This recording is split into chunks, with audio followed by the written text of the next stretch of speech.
Good morning. Good morning. Good morning. Good morning. Good morning, Lady Bell. Good morning. You doing good this morning? Doing very good. Marriage Boot Camp, July 28th, 2019. 209 days deep already. We 209 days deep in this year already. Self-motivation. That's been my word all week. Self-motivation. Self-motivated. That's been my workout theme all week. I might carry that into the rest of the year. Self-motivation. But we're not working out right now. We're talking about marriage boot camp, recall and review. July 28, 2019, 209 days deep in this year. Marriage boot camp, recall and review. Yes. Last week we did DNA. Talked about what DNA was. Then we broke it down when some of us got married, we did not ask. Some of the questions we did not ask. Some questions we do not ask.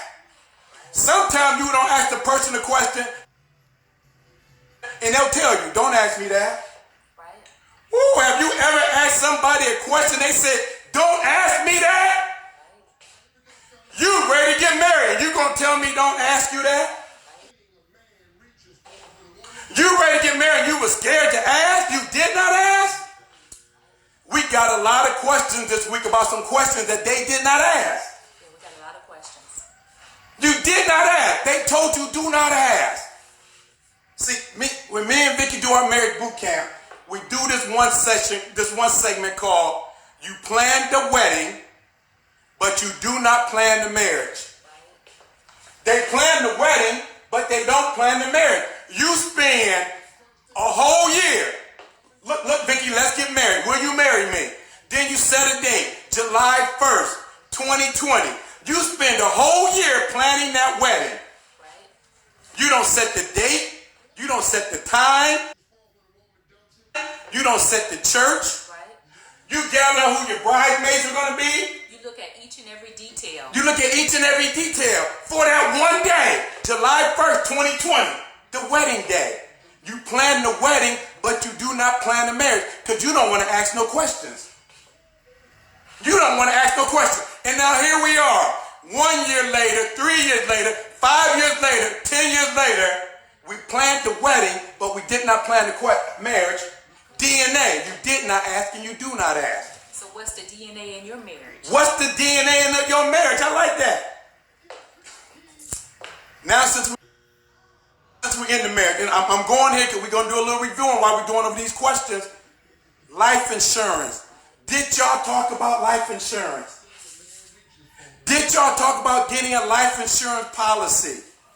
How much the policy was going to be? Oh, here you go. Did not ask. I was talking to a young man. He said, I got a life insurance policy, Rob. I got a life insurance policy of it.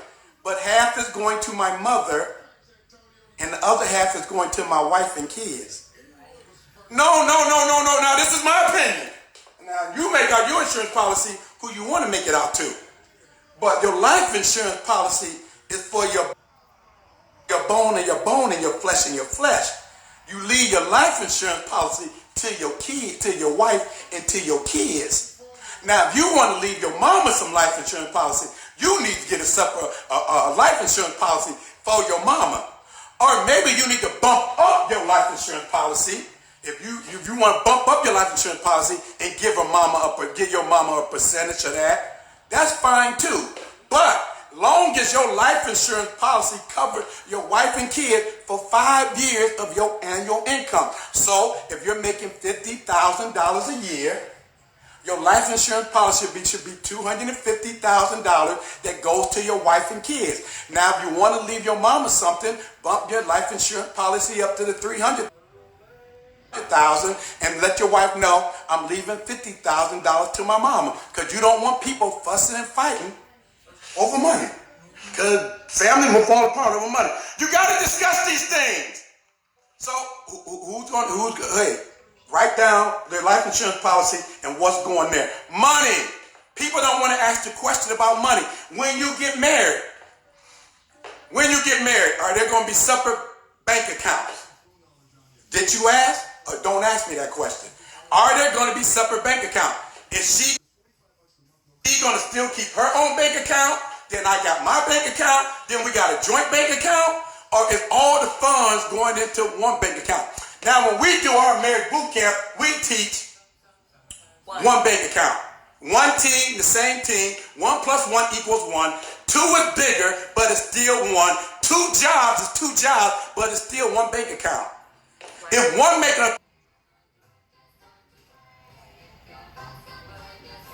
$1,000 and another one making $10,000, we make $11,000. It ain't about she make more than me, he make more than me. You did not ask, you do not ask. Question: What if the wife is making more money than the husband? Who set the rules? Who has the head? Who has the final decision? Let me ask you this, Lady Bell, and you can smack me later or you can smack me now. But if the wife is making more money, do she get headship? If the wife is making more money, do that allow her, you can smack me now, you can smack me later, do that allow her to strip her husband of his balls and his manhood and his leadership? You can smack me now, you can smack me later. But please answer that question for me. The head is always the husband. But what I will say is that two become one of the main reasons marriages have problems is because you're distracted me. One of the main reasons that there's problems in marriage is because of money. Sometimes the wives make more money than the husbands, and they feel like they have more say-so. But the man is still the head. You knew you made more money before you married him. Now, this DNA, you need to talk about it. You need to figure out how you guys are going to address that. Yes, you do make more money than your husband. Okay, so what? Now you both come together and you have this X amount of money. Now when you put it together, look how much more you have. But you talk about it, you make decisions, and you have some type of fiscal understanding about your budget. It is huge because one of the main reasons in marriage is that there's a problem is because of money and sex. Now what I hope I'm driving this point home, and please don't distract me. What I'm trying to say is the man is the head, but you guys got to talk about it and figure out how you're going to address this, because there are so many women out there who are balling out, who are making dollars, and they feel like they are the head because they are making more money. You have to talk about that with your future spouse, your potential spouse, and figure out how you're going to get through that, because anything with 2 heads is a monster, and you do not want that in your marriage and in your home. So you have to figure it out. And the DNA in your marriage fiscally may look different than the DNA in somebody else's marriage, but you guys got to come together. What are your financial goals? You know, one of the main reasons things seep into a marriage, see, is distraction. One of the main things that seep into a marriage is like a wife may make more money and she may see something that she wants, but the husband may be like, you know what, you don't need to buy that car right now. But she feels like, well, I'm making the money and I'm going to buy that car. Well, you know what? You might want to listen to him, because further down the road, you guys have goals and this is getting you off kilter. So you have to listen and have to come up with some type of understanding. I know Robert and I, if it's a major, we have a dollar amount that we don't go over. And if it's something major, hey, you know what, I want this, I want that. Or I'm thinking about this, hey, I'm here in this store. But you know what, I know what our goals are, and I know what, and he knows what our goals are. And we'll talk about it. And then we'll step away from it. And then, it might be something that we didn't need, or I didn't need, or he didn't need, but we still stay on that fiscal path and that goal. We make a decision, he's the head, the final decision is up to him. But I do have a little say-so in it. Like I said, anything with 2 heads is a monster. Lady Bell said, lady, even if you are making more money than your husband, he is still the head. Lady Bell said, anything with 2 heads is a monster. Anything with 2 heads is a freak. Anything with 2 heads are going to go in opposite directions. That's right. 2 heads ain't going the same direction. Lady Bell said, anything with 2 heads is a monster. and your husband should make the final decision. And if your wife is making more money than you, and you have allowed her, you can smack me now, you can smack me later, and you have allowed her to strip you of your balls, don't ask for your balls back. Take your balls back. And that taking your balls back is a conversation. Thank you, Lady Bill, for It's clearing just a that up. conversation. Just talk about it and get on the same page. And then that DNA that you did not ask, you guys come to a healthy medium. Because what might work in your house might not work in somebody else's house. I'm just saying. When it comes to money, if you're going to church, you need to discuss tithes and offering. That's right. Are we going to pay tithes and offering? And if we pay tithes and offering, are we going to pay 10%, 9%, 8%, 5%, 1%? And once we pay tithe, how much offering are we going to give? Are we going to be in agreement? Or like I said, we talking as one household. Right. We talking as one household, because I understand some people, I know the wife will say, well, I'm paying my tithes and offering because you ain't going to curse me. Right. I'm paying my tithes and offering because you ain't going to block my blessings. That's right. You have to be in agreement. I don't sing tithes and offering in church. They're making a decision on paying tithes and offering. I don't sing that tear some husbands and wives apart. And you have to be in agreement, because there's strength in agreement. When there's division, you fall off. But when you have agreement, you have power. Agreement is power. Sex, recall and review. You did not ask, you do not ask. Woo! Do you enjoy sex? It's not just about having sex. It's just not about making love. Some people just have sex. And see, that's the problem. They're just having sex. Some women are just thinking, let me do my wifely duties. Let me give this dude some to get him out of my face. Let me give this dude some to keep him in check. No. I told Lady Bell from day one, I don't believe in wifely duties. I don't believe in wifely duties. I don't want you to make love to me. I don't want you to have sex with me. I don't want you to be intimate with me just to fulfill your wifely duties. No. God said your desires will be towards your husband. I want you to desire me. I want you to think about me. I want you to want me. I want you to be at work and say, I can't wait to get home and give Rob some. I want to get home and give him some because I desire him. I need him to touch me. I need him to hold me. I need him to kiss me. I need him to be intimate with me. I need him to fulfill my sexual desire and my sexual fulfillment. I don't want my tank to be empty. Let me just say this, ladies. When that happens, there's power in the sex. The two becoming one intimately, there is power in that. And that fuels you and get you ready and get you on to the day. Now, what I will say to the men, because the women do work all day and they have other responsibilities, you have to prepare. Say that again, prepare. The men have to prepare. They have to say, for example, if the wife is working and taking care of kids, hey, guess what? You do the homework with the little one. Hey, guess what? You can get dinner started for her so that when she get home, she can jump in the shower and get refreshed. It's important for a woman to get refreshed so that she is able and in the mood to spend time with you. Go ahead, girl. Go ahead. Woo, give her time. Give her time to refresh. Don't let her come home to chaos. Exactly. Don't let her come home to nonsense. Exactly. Lay the foundation. Hey, Lady Bell would tell you. Lady Bell, anybody who know me, I have a cleaning business. So hey, if I can go out and clean other places, other businesses, other houses, I can clean my own doggone house. So I lay the foundation.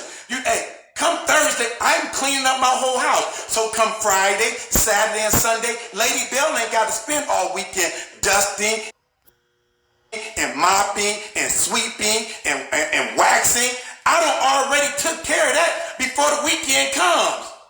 You got to lay the foundation. You got to do the before play before the foreplay. The before play before the foreplay. Wash the dishes. Wash the clothes. Iron the clothes. Wash her car. Pay the bills. Pay the bills. You heard that. Oh, that's some good before play before the foreplay. Pay the bills. The DNA, have a past relationship. Oh, this was a big question this week. Have a past relationship jacked you up. You have to discuss past relationships. You have to discuss past hurts. Be it if it came from your parents. Some people are jacked up because how their parents treated them. Maybe your daddy did you wrong. Maybe your mama did you wrong. Maybe they both did you wrong. Some people are jacked up because of an ex-spouse, an ex-boyfriend, an ex-girlfriend. Your past experience. You did not ask and you do not ask. And sometimes people tell me, don't even ask. When you ask somebody a question and they don't want to answer that, you better do your homework. If you ask somebody a question and they don't want to answer that, you better do your homework. Have your past relationship jacked you up? Have you been hurt? Have you been abused? Warning, warning, warning. This is going to be a little touchy. Have you been abused?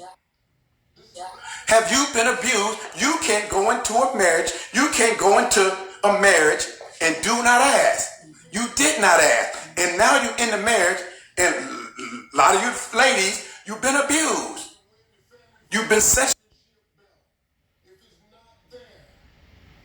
abused. You might have been raped. You needed to, you can't get into the marriage and then you got all these sexual hang-ups. You got all these sexual pains and frustration and all these bad thoughts, and you didn't discuss that with your husband, and now you married and you want him to understand that you just not that into sex because somebody hurt you in your past. You need to discuss that before you get married. You got something to say? Yeah, because even if you didn't discuss it before you got married, you need to discuss it now.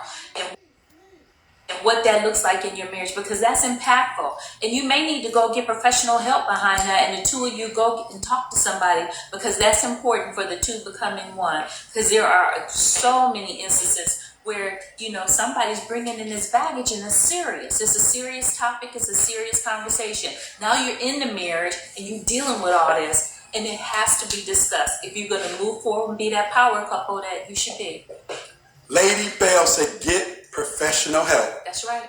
After you pray.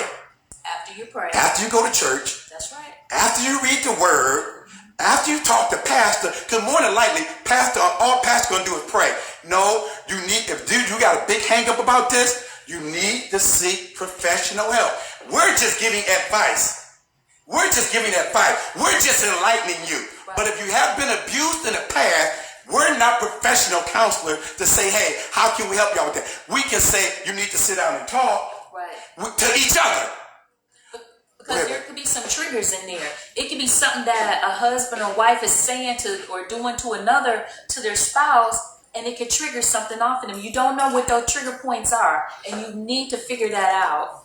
And if you don't know what those trigger points are, you got to discuss it with each other. Right. Baby, every time I say this, why do you flip out? Baby, every time I do this, why do you flip out? Right. Baby, every time I do this, why do you push me away? That man is wondering why you keep pushing him away. I'm sorry, I'm stuck here, baby, but that man is wondering why you keep pushing him away. But if you've been abused, you need to talk to him. You did not ask. You did not ask. But it's never too late to ask. It's never too late to sit down and have a discussion. Be it sex, be it money, be it past hurts, parents, ex-spouse, and kids. Now we on kids. You did not ask, you do not ask. Maybe you're a young couple and you get married and you have no kids. You got to discuss how many kids do you want? How many kids do you want? How many years are they going to be apart? What are we going to do with them as far as coming to education? To me, as we were a blended family, to me, I cared less about college. She was pushing college. And I was saying, if you go to college, you go. If you don't, you don't. Do what you got to do to survive. Y'all going to college. Y'all going to college. You're going to go to college. So, hey, you have to discuss that. Because she kept telling me, quit telling them they don't got to go to school. Quit saying that. Encourage them to go to, and I kept saying, college ain't for everybody. No, college isn't for everybody. And you have to figure out, how that looks for you. What's the DNA on that? We had some of our kids went to college and some of them didn't. But we just praise God and bless for them. But what I will say is you need to talk about how you're going to educate them, how you're going to discipline them. That's huge. how you going to worship with them, what your worship experience is going to look like with them, how you're going to deal with how you interact on the holidays with your children. That's huge because it can cause problems. So these are DNA questions that you did not ask, that you need to discuss. Even if you're already in the marriage, if you're a blended family, you need to talk about it. You need to move forward because see, this is going to make you powerful. Kids. We talked about if you're young and you have a couple, if you don't have no kids and you're getting married, discuss how many you're going to have. Now, if you're a blended family, such as us, if you're a blended family, you really need to sit down and discuss how are we going to raise your kids. Before I met you, what did you teach your kids? What are your children's beliefs? One of our things was, the kids are big enough now, they know better. One of our beliefs was, she taught her kids to believe in Santa Claus. I didn't teach my kids to believe in Santa Claus.